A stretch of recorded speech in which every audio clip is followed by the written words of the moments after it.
Every time I think about those kids, it gets me mad.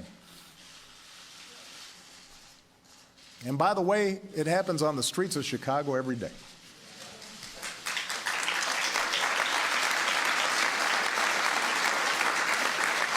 So, we cannot simply turn away and dismiss those in peaceful protest as troublemakers or paranoid.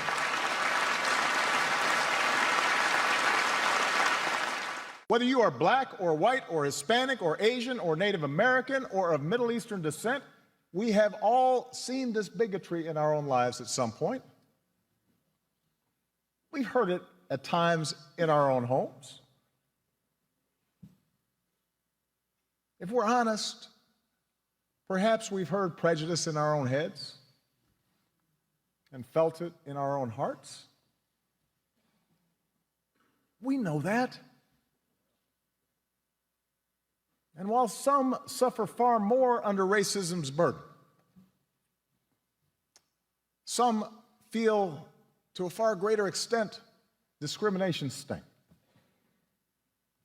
Although most of us do our best to guard against it and teach our children better, none of us is entirely innocent. No institution is entirely immune. And that includes our police departments. We know this.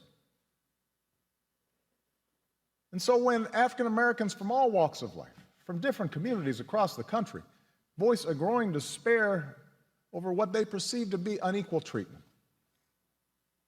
when study after study shows that whites and people of color experience the criminal justice system differently, so that if you're black, you're more likely to be pulled over or searched or arrested, more likely to get longer sentences, more likely to get the death penalty for the same crime. When mothers and fathers raise their kids right and have the talk about how to respond if stopped by a police officer, yes, sir, no, sir, but still fear that something terrible may happen when their child walks out the door, still fear that kids being stupid and not quite doing things right might end in tragedy, when all this takes place more than 50 years after the passage of the Civil Rights Act, we cannot simply turn away and dismiss those in peaceful protest as troublemakers or paranoid.